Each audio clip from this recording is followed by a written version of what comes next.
Et donc, vous avez confié ces leaders à ces gendarmes. On n'a même pas remarqué. Dès que je suis arrivé, on n'a même pas échangé. Et même ils se sont occupés. D'accord. On n'a même pas échangé, moi et les gendarmes là. Dès que je venais, ils se sont occupés pour leur faire monter à l'étage. Parce qu'ils ont vu d'autres étaient blessés, ensanglantés. C'est là Marcel est arrivé encore, garer leur véhicule rapidement, courir, venir prendre Jean-Marie. Jean-Marie. Le vieux fatigué là. Oui. Il l'a enchaîné avec des coups sur la tête. Est-ce que vous aviez écouté les propos tenus par Marcel face à Jean-Marie à cet instant? Non, il disait que comment toi, le forestier, tu peux défendre les autres contre notre pouvoir forestier. C'est ça. Donc, heureusement, les gendarmes se sont interposés. Ils l'ont retiré par la force. Ils l'ont fait monter. Maintenant, à partir de l'état-major là-bas maintenant, pour le retour vers le camp, ils ne m'ont pas quitté. Lesquels? Les Marcel, le programme de Tegro, je ne sais plus. Là, je ne sais plus. Marcel et ses éléments ne vous ont pas quitté. Voilà, ils ne m'ont plus quitté. Mais Tegro, à partir de là-bas, je n'ai pas compris son programme maintenant. Parce que dès qu'ils sont montés, moi j'ai pris encore la route, j'ai remarqué qu'ils me suivaient. Les Marcel, je ne sais pas par où maintenant, d'autres instructions maintenant. Si Tegro explique ça, ou Général Balde explique ça, là-bas, je peux être d'accord avec eux. Mais du stade à la clinique Ambroise le soir, qui est venu, qui a été menacé par les grenades, jusqu'à l'état-major, s'il parle autre chose, c'est une contre-vérité.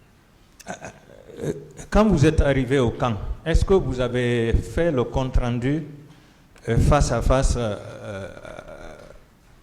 comment dirais-je, au capitaine Moussa Dadis, le président? Est-ce que vous l'avez dit, Monsieur le Président, voici ce que j'ai trouvé au stade, vos éléments étaient en train de tirer sur la foule, j'ai pu sauver quelques leaders politiques que j'ai amenés à l'état-major général de la gendarmerie. Est-ce que vous avez fait un compte-rendu direct? Je ne peux pas le dire, ces éléments, hein? C'est la confiance totale. Pour nommer quelqu'un net de cas. C'est pour cela qu'il ne reçoit l'instruction que de lui. Je ne peux pas venir comme ça. C'est-à-dire quand tu es à côté d'un président, tu ne peux pas aussi aller jusqu'à le démoraliser. Donc comme ce n'est pas lui qui vous a amené en mission, je vais expliquer. Vous n'aviez pas un compte rendu je n'ai pas de CR à le faire. Compte rendu. Voilà. Je n'ai pas à le faire. Mais il le savait parce que dans l'audition de le ministre chargé de la sécurité de Granco, lui il a dit, le président l'a dit, comment arrêter Toumba, c'est Toumba qui allait sauver les gens. Il le sait, il est informé. Mais malgré cette réalité, il fallait sacrifier quelqu'un.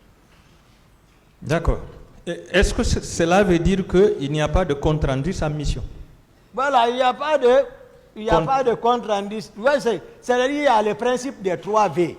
Va vite, fais vite, reviens vite. C'est comme ça, voilà. Donc si le colonel Teboro a fait un compte rendu, c'est qu'il avait reçu mission du président.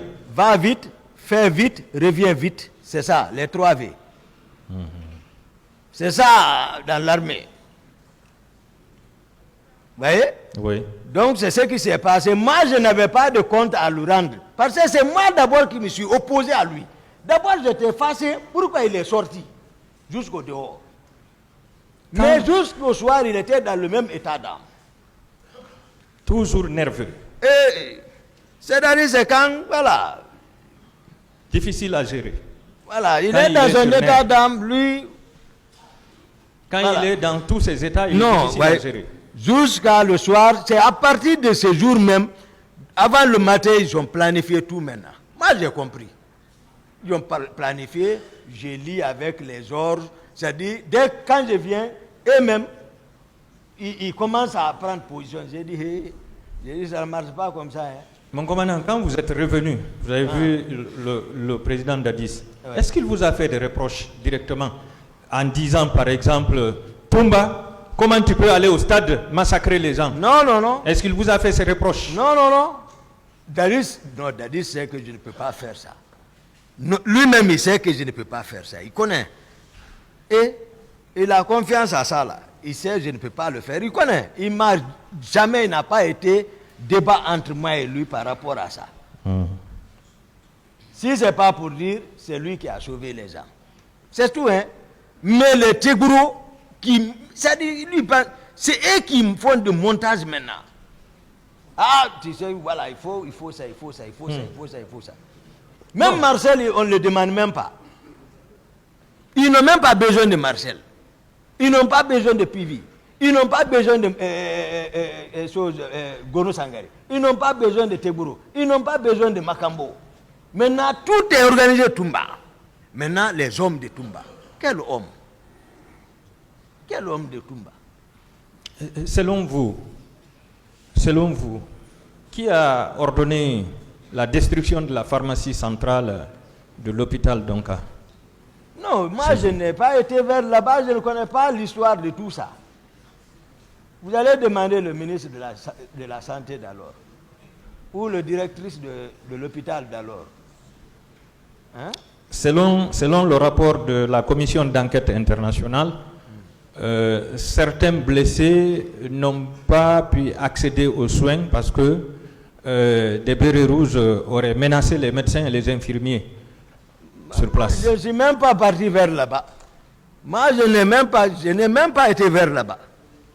Hein? Mon commandant, oui. Est-ce qu'il y a des morgues au camp Alpha Yaya et au camp Almami Samouri pour recevoir des corps? Non, au camp Alpha Yaya. Est-ce qu'il y a des morgues là-bas? Au camp Alpha Yaya, l'infirmerie, il y a une morgue là-bas. Il y a une morgue qui peut recevoir à peu près combien de corps?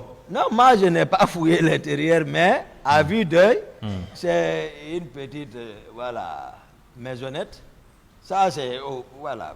Est-ce que ça peut recevoir 10 corps?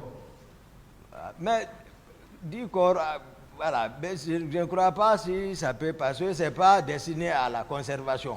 Bon, quand je parle de morgue, c'est-à-dire c'est les congélateurs qui sont là, où on peut faire rentrer les cadavres pour quelques jours au moins. Est-ce que ça existe dans les deux camps?